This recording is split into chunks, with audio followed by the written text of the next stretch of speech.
All right, so I'm doing this video to just kind of tell you some of the conversations I've had with a couple, two, three people at the airport, getting on the plane, sitting next to them on the plane, talking, that sort of thing.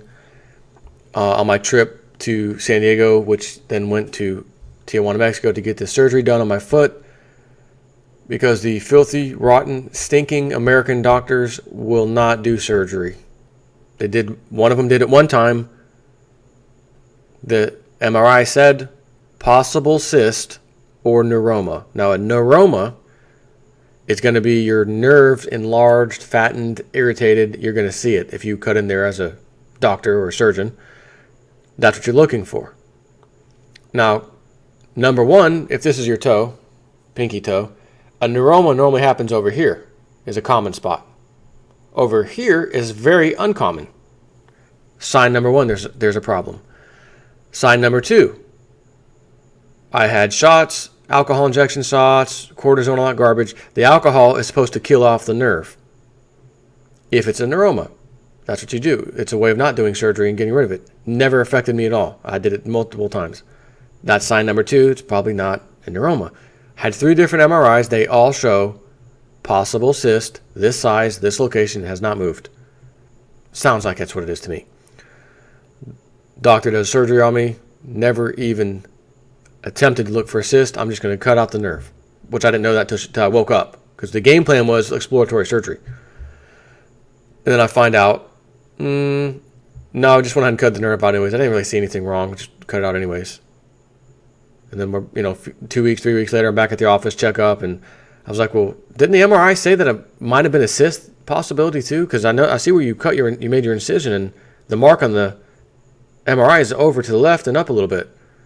No, it didn't say anything like that. I think it did.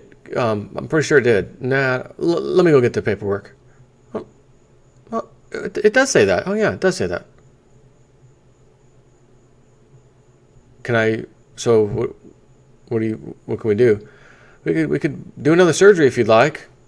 Am I gonna have to pay for that again out of pocket? Oh yeah, you have to pay a second time. Okay, well, I can't afford that right now. I paid out of pocket the first time. So I dealt with it for a couple years and then got 2 opinions recently. One wants to give me vitamin B12 shots. One wants to give me, ask me to do physical therapy. Bozo. I'm walking on it every freaking day. Physical therapy. Get the hell out of here. My wife said, I told you, you should have never got insurance. You should have just paid the money, saved the money to pay it, to trip up to see Dr. Andrade in Mexico. I said, yeah, but I thought if I do it in America, I've got health insurance. I can have another surgery, and if they miss something or it doesn't, don't get it all or something, I can have another surgery maybe. I got insurance. I can finally get rid of this year. Nope. None of them want to do, well, you've already had one surgery. We don't want to cut into that. Scar tissue, more scar tissue. We don't want to do that. What about from the bottom? Can you cut like from the... Oh, no. We never cut from the bottom. It's always from the top. Well, that's funny because I'm pretty sure that, my friends, is a cut from the bottom. Right where the spot is that I've been telling everybody. And right where they actually pulled out a cyst. Cut it out in Mexico. Imagine that. So anyways, I'm in line. It's Monday. I took the whole week off, used the last little bit of my vacation until the end of the month when it renews. Perfectly timed, but taking Monday, Tuesday, Wednesday, Thursday, Friday off. I'm coming back Saturday. Flight back Saturday. Get down there Monday. The flight's canceled. Right engine wouldn't start on the plane. There's no more flights tonight, blah, blah, blah. That in and of itself, think about this. I've got a surgery scheduled. You can't just reschedule for the next day. Oh, yeah, no problem. And then my wife was in contact with him while I'm screwing around at the airport, the lawyer, the doctor. And she says, no, he said, get the next, whatever the next flight is, get it. They'll make it happen. They'll give you, if you can get in tomorrow, then they'll do the surgery Wednesday morning. Really? Okay, let me see what I can find. Sure enough, next day I get a flight. So I'm in line, waiting to get my ticket. That's the thing. And this is actually this is the first night, Monday, before it was canceled. I got to get up there and show my ID, whatever, print my ticket out. And there's this couple, age-wise, probably a little younger than myself. And we're just chatting and, in line waiting. So we're just kind of chatting. And well, actually, I don't know who brought up usually I don't talk first. I think they said something.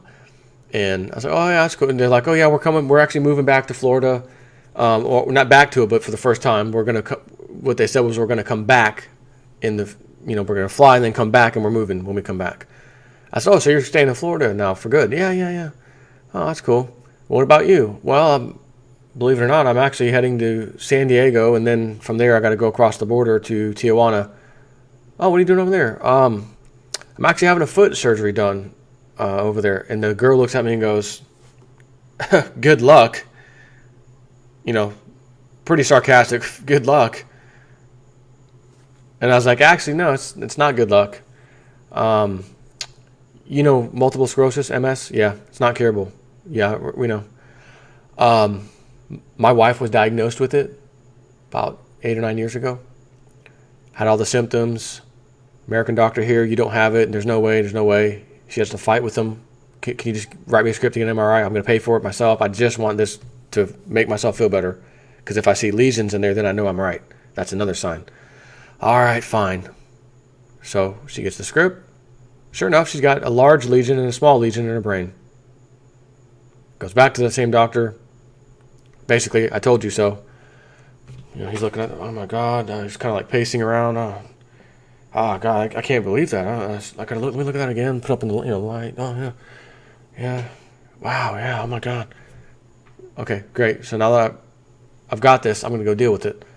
Goes to Mexico. They do the stem cell therapy. Take it out of under her knee, bone marrow. Put it back in through IV. I believe it was in her spine. Within 2 to 3 days, all symptoms were gone.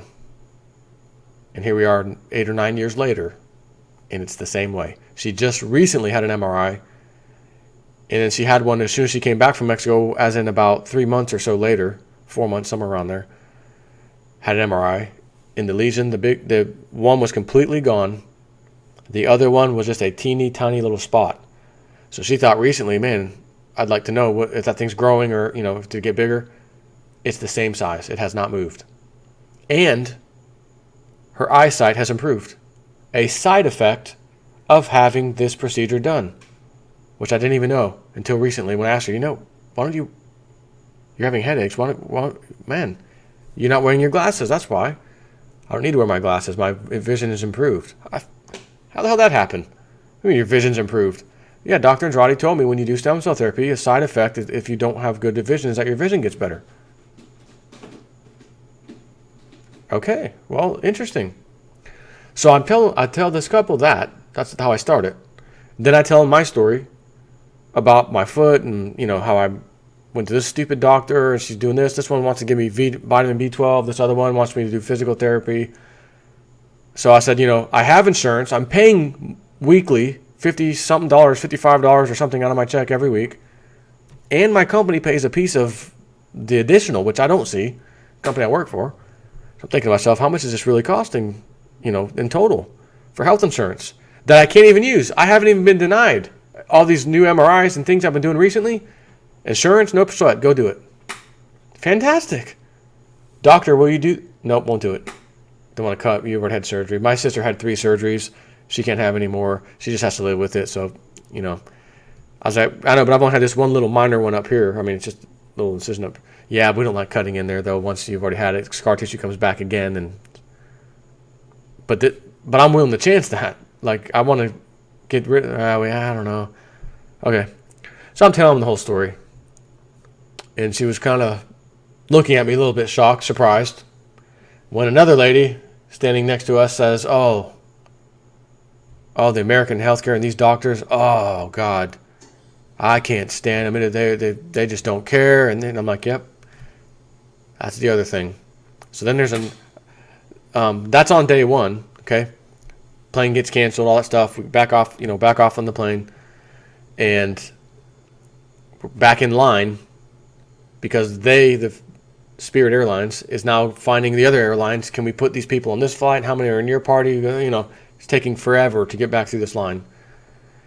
So there's a guy next to me, older man in his 70s. He's got a younger daughter, son, and his wife. His daughter, another daughter of his, lives in Florida, just graduated. She's becoming a doctor, but not a typical doctor, more on the holistic side. He was explaining. So we got into that conversation. I'm thinking to myself, perfect conversation, because doctors, American doctors, and they saw that they don't want to be doing what the rest of the doctors do. She wants to be holistic and that kind of thing. That sounds great. And then I start to tell my story. Wow, yeah. That's, they didn't say anything about like, oh, in other words, they didn't look at me like the other girl. Good luck. They were looking at me like, wow. And I told them the MS story, my wife. Wow, that's great. That's incredible. And he says, I'll tell you something, but not including my daughter, but I know two doctors. They're friends of mine.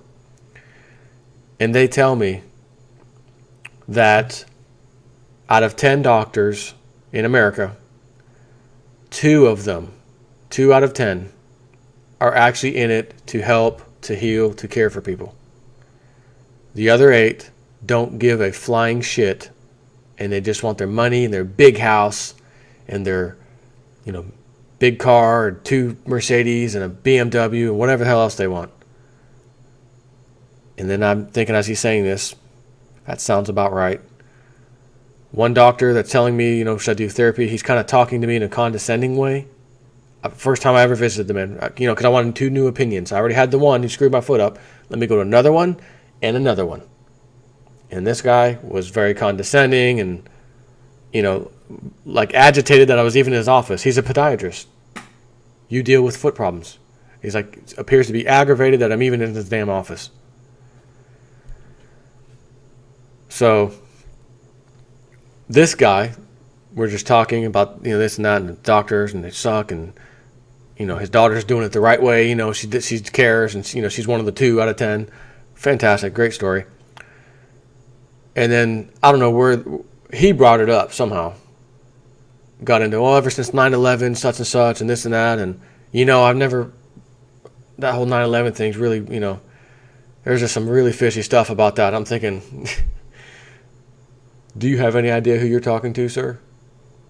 Do you have any idea who you're talking to? You want to talk to me about 9/11? False flag? I didn't say nothing like that, but I said, I'm just having a conversation. And this 72-year-old man doesn't believe a damn thing out of the government's mouth, thinks 9/11 was absolutely an inside job.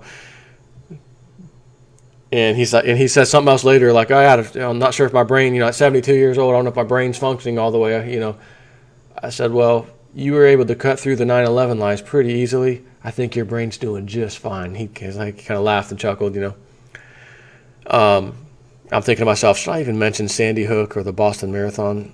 I'm just going to let that slide. I left that one alone. So I call my wife at midnight, come pick me up. I can't get on a plane tonight, and I got to be back here at 3:30 in the morning. The hotel here is absolutely full, so they're going to send me off to another hotel somewhere else. So I'll get a shuttle there. But there's a shuttle back, but the shuttle doesn't start until later on, which means I'll miss my flight. So I have to call a cab or Uber or somebody. And what if by chance they're running late? I can't risk that. I've already rescheduled the surgery. He did it for the next day. I need to know what the safest thing is. Call the wife. I know it's midnight. Come on over and get me. Wake up the kids. She has to wake up the kids. Van, come get me. Drive back. It's like 12:30 or whatever. I think it was like 12:30 when I actually got back. And I'm thinking, okay, I got to wake up at 3:15 or 3:30 to be back, for TSA and all that crap. So I'm going to get like 3 hours of sleep, maybe. But that's okay. I said, I'm not going to have you wake up again at 3:30 and the kids to drive me back. I'm taking my car and I'm going to park in long-term parking. It's $18 a day. Not a huge deal. 5 days if I'm there 5 days or whatever, I don't care. So that's what I did. Got back, got on the plane, which was a different one. It was Delta. So I didn't see anybody else that I really recognized, because they were putting us on all kinds of different flights. And I sit down, and there's a guy on the inside of by the window, and it's just him on the window, nobody in the middle, and then me on the aisle seat. And we, just start chatting. I don't know if we've taken off. I think we're getting ready to get back out and, sit on the runway. So I think on the way out, the pilot said, "Oh, we need to wait about 15 minutes. There's a squall of weather coming through and whatever." So we're just chatting, and he's a bit younger than me. Matter of fact, not too much. I think he was like 30. I'm 38, about to be 39 in December. He's probably 35, 36. And I'm talking to him, we're just chatting, and so I asked him, what are you doing? Where are you heading to? Because this particular flight goes from Tampa to Georgia, Atlanta, Georgia, then Atlanta, Georgia to Chicago to San Diego. That's the layover I had to deal with. But again, I was doing this no matter what. And so he's like, "Oh, I'm going to Atlanta," and then he had to go somewhere else after. I forgot where he said, somewhere up north, because he's in school and almost finished now to be a airline mechanic. And I think it was Delta. They want to hire him potentially, so they're paying for his flight out to go meet them in person, do kind of a interview, and make sure everything's cool. I mean, it's probably a pretty solid chance he'd get hired. And he said, "I've only got like 2 months left, but I've already got some kind of certification and whatnot. I just got to finish up, but it's like a done deal. So they're already, as soon as I get turned loose, they potentially want me." I said, "Oh, great." So if you don't mind me asking, what's a starting pay in that industry? If you're an airline mechanic, he says average about $40,000 a year, but this particular company, they're actually talking about $45,000 a year, so that's a little bit better. I was like, "Oh, cool, good for you." So we just chatted a little bit more, a couple things, and then dawned on old J Snip for student loan, huh? Got a loan to be an aircraft mechanic. Interesting. I said, "Hey, when you mentioned you got a loan, like a student loan, right?" "Yeah." "Do you mind me asking how much this costs to go to school?" "Oh, no, it's $50,000.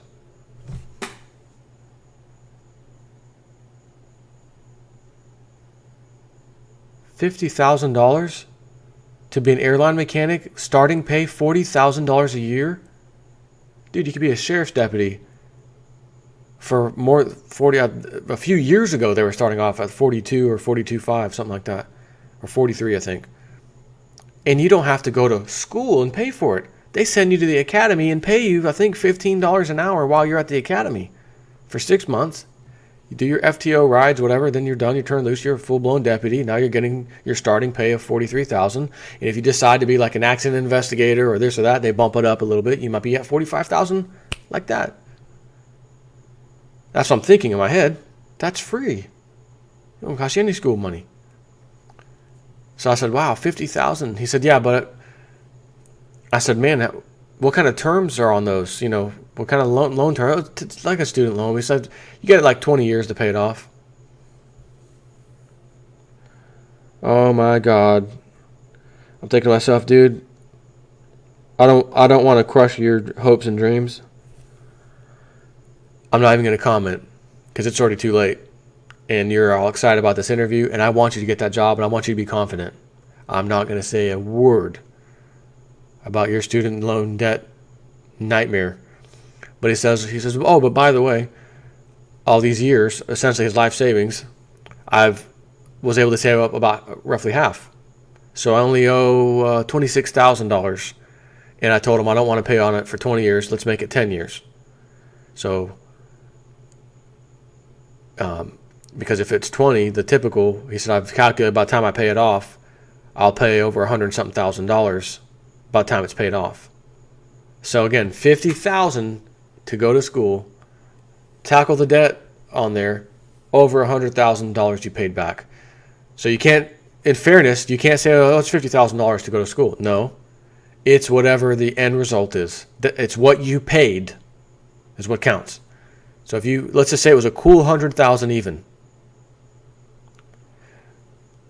You owe $100,000 ultimately, when you add in the interest, which is not going anywhere, it's going to be there, to earn $45,000 a year, and you've got to pay that back over 20 years.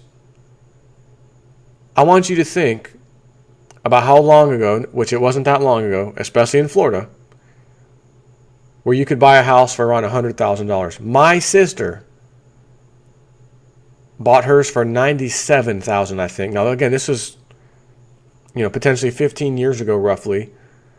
But nonetheless, that's what it was. I bought my house at the time, the first house we had, it was our little starter house, for $111,000. Okay, so this is the kind of money we're talking about owning a student. I had a 30-year mortgage then. So imagine what paying a student loan debt, how long that takes, and how much you're actually paying off on it. It's disgusting. And he's telling me this. And then the best news he said, which still sucked, was I had half of the money up front. Been saving it all this time.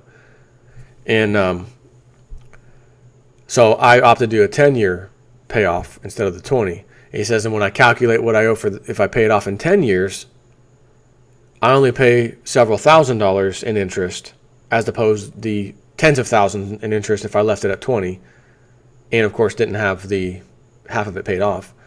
But I'm absolutely blown away.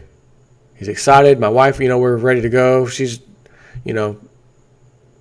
ready to get out of Tampa or Florida. I'm ready to get out of here. I'm sick of Florida. I'm ready to get out, and this might be the opportunity. So I'm like, man, that's good for you, man. Good, So I wish you luck. Hope you get the job. And we ended up flying to Atlanta, and never, he goes one way, I went the other, and that was it for that story. And I'm thinking, man, it's just like hitting me. I'm walking through the airport. Oh my God, $50,000 to be an airplane mechanic, student loan debt. It's wrapped in there with student loan debt, just the same as going to college, for a measly $40,000 on average yearly salary. And then you have to take out, because you don't want to pay the minimum student loan debt payback plan, or you end up, like he said, owing $100,000 back. So you want to pay a little extra, so you don't pay that much money back. If it's $100,000 you owe, think of the house example. They always say you get a 30-year mortgage, typically, average. You will buy the house 3 times over with the amount of interest and stuff that you've paid over that 30 years. So if you buy a $100,000 house, it's the equivalent of buying a $300,000 house, as far as payments go, by the time it's all said and done. So his $50,000 turns into $100,000, kind of the same way, but it didn't, not triple the price like housing, but double. Still, you got to live somewhere, sir, right? You need to live somewhere, correct? So you have to either rent payment or mortgage payment. And if you just moved up there and you're just now getting into the industry, airline repair, you're not going to be approved for a house. So you're going to have to rent for a while. Let me know if you're able to save up any money towards a new house with your $45,000 a year salary and your, it's $26,000 student loan debt tacked on. It might end up being $35,000 by the time he pays off, like I said, in 10 years. So let's say $35,000. You owe $35,000. You got to pay it off in 10 years. So you got to keep hitting that egg. Do you know how many regular jobs are out there that would easily pay 40, 45? A whole bunch. So I'm just hearing this story thinking, oh my God, the stories that I've told on YouTube, the same story that I've done 2 or 3 videos on about the 2 young men who, one opts to get to work right away out of high school, and he's got $16,000 socked away. He just puts it in the market, like a retirement account, and works the rest of his life as just an average Joe Schmo. And then the other guy, same situation, except he opts, instead of go work right away and put the $16,000 in the stock market or retirement, to take that as a down payment to his student loan. And then when he gets out of school, he does, in the example, he does make more than the other guy by far, but he also has to pay that back. And all those years he was in school and whatnot and finally got out, he has to pay that loan back, but he's able to add a little bit on the side for retirement like you normally would. But because the other guy got started early and put his whole $16,000 in there at once, by the time they were retirement age, the bozo who didn't go to college had somewhere around, I think, 3 times the retirement saved up versus the other big shot. The college grad, big shot. So I could not believe that I'm hearing this story. And he's all psyched up about it. It was a good thing. I would never spend $50,000 to earn $45,000. Back when I was just getting into computers, networking, and things, probably around the year 2000, even though I was working at a mechanic shop, friend of mine, we were like, man, we need to get into IT. Man, we got to get that certification, that MCSE. Man, that MCSE, that is that deal. We got to have one. We can get paid some good money. Okay, where do we, oh, they've got these kind of like ITT Tech things, whatever. They got one of these up there, and it's only $10,000. $10,000 student loan, right? But we guarantee you'll get that MCSE certification when we're done with you. So we went in together, my buddy and I were talking, and to the guy and talking together, and man, yeah, and I'm pretty sure he didn't either. We both decided, man, I can't really afford that, even though, making payments, yeah, we can't really afford that. I'm just going to skip that. So we left that alone. I ultimately worked my way up, educated myself as far as information technology goes, and landed a job, landed a little bit better job, kept looking, landed a better job, next thing you know, I finally found the place where I have my career, where I work now. I've been there for like 10 years. And I did it with zero student loan, zero college, all that garbage. So I wanted to share that story with you because so many people, and I think I even heard my mom say it one time not too long ago when she was probably dealing with the fact that she lives at my sister's house in a 4th bedroom and I'm working part-time doing merchandising. Mom, what is merchandising? What is that? Different companies hire me to go to retail outlets and put up, like they'll ship me their display stuff and I'll put up a display with their stuff in it, or sometimes I'll have to like restock a current display or things like that. Like full-time? No, part-time. At one point she was getting 10, 11, 12 hours a week. Then she had three of these different companies combined, which was getting her, I think, into the high 20s and 30-something hours a week, so she was doing good. But then, I don't like that one. They always send me really heavy stuff, boxes, and they're all of your sister's house, and it's just too much. I'm not going to tell them I don't want to work for them anymore. But isn't your pay going to come down because you're only doing 2 of these? Yeah, but yeah, it's okay. Well, I guess it is. You're living at my sister's house, and you don't pay any rent, and, I guess that's okay. But what I've come to figure out that there are plenty of jobs out there, even though the economy sucks. There are still plenty out there, but it's really, really hard to get people to go do something. I don't want to do that. No. And you know the guy, I think his name is Mike Rowe. He was on the Dirtiest Jobs TV show series. He had a video he put out recently. I didn't save it, unfortunately, or I'd link it to you. And it wasn't his channel. It was just another channel that did it. And the title is something like, "Do not follow your hopes and dreams, aspirations. Don't smoke hopium." Mike Rowe, are you saying that? So let me click on this. I'm listening. And I said, holy crap. What I've talked about in the past, which again, back to the whole go to school, big shot, all that. He's saying, be realistic. Be a realist. Follow your dreams. If you follow your dreams and they don't pan out, you got to stop following your dreams. You're going to have to go get a job. So he's like saying this in the video. And I thought to myself, he's using the American Idol analogy. I've used that analogy. What's he going to say? He said exactly what O.J. Snip said. A little different. And I said, you have hundreds of thousands.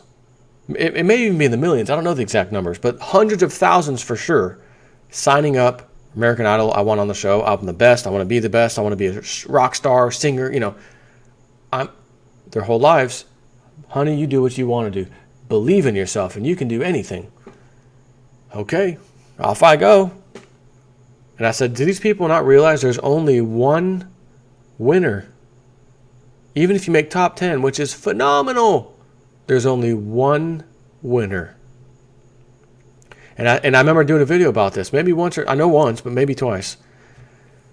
Because I like to bring things up every now and then that sometimes I've done in the past if it's a good thing to talk about. And I said, watch the cameras as they tell the person, like, before they even can really get on the show and they're auditioning the very first time. Not to mention there's thousands they're going to have to go against after they get through. But I said, look at their face. Look at their emotional reactions. They're devastated. I said, I've even heard them, multiple different people on multiple different shows, American Idol shows, seasons or whatever. Oh, great, I'm going to have to go back to working at, secretary. Oh, great, I got to go back to my truck driving job. This was it for me. And they're like devastated. It's all in their face. They're upset. Some of them are even crying. I guess I'm going to have to be a waitress the rest of my freaking life. And they run off. That's not realist. That is doing what Mike Rowe, whatever his name, says you shouldn't do. Follow your dreams and hopes and aspirations and believe anything can happen if you put your mind to it. Excuse me, over here. I want to be an astronaut. Oh, little Jay Snip, go on ahead. If that's what you want to be, pursue it. Excuse me. How many astronauts are in the United States of America? Oh, a tiny handful. Literally, you can count on... Oh, okay. What do you think the chances of you making it? If you go full force into that, and then your dreams are crushed, then what? All right, keep going. Try again. No. Put on your realist news hat and say, it didn't work out. I've got bills to pay. I've got a family to raise. I got to do something. And get your butt out there and get to work. I wish I had the link to that video because I would paste it. If someone else has seen it recently, do me a favor, post the link. It's a YouTube link, so it should easily be acceptable in the comment section, and post it. Because what he had to say, and he didn't say it in any kind of derogatory or any way, he laid it out perfectly. And I said, this is exactly what I've said in the past. This guy is now saying it in front of everyone's faces. And he says, there's tons of jobs where we can't find qualified people for because nobody wants those jobs. They're chasing their big dream. But the truth of the matter is the failure rate of these big dreams is astronomical, essentially, which means very, very few. And he says, and the problem is a lot of times that one few, the one who actually made it, yeah, my mom told me to follow my dreams. I made it. Yes, American Idol #1, yes. So did the 150,000 other kids that went through that, over the season. Didn't make it. And then the one who wins, you know what the dumbass gets up and says to everybody else? You see, if you do follow your hopes and dreams, you can make it. I'm living proof of that. And you just screwed up the whole thing, and the whole cycle is going to continue again because some little kid's going to be watching that TV who's not quite old enough to join the show yet. Mom, I want to do that. Well, you got to be 14 or 16, whatever it is. You got to be such and such age, honey, before you get on the show. All right. If he can do it, then I can do it. He came from a small town. Oh, crap, I live in a small town. Unrealistic expectations. And it's not necessarily the fault of us, sheeple. It's the people who tell us these things to make us feel good. Don't give them realist news. Give them CNN or Fox News fake crap, propaganda. No, I like giving real news. Realist news is my name, my channel. That's why every video starts with realist news dash, and then I'm my title. So, cats over here running around chasing each other. I try to keep things real, and that's what I'm doing. So, a little bit of a lengthy video, but I want to share all that with you. A little bit different than what I normally do, but interesting nonetheless. Take care.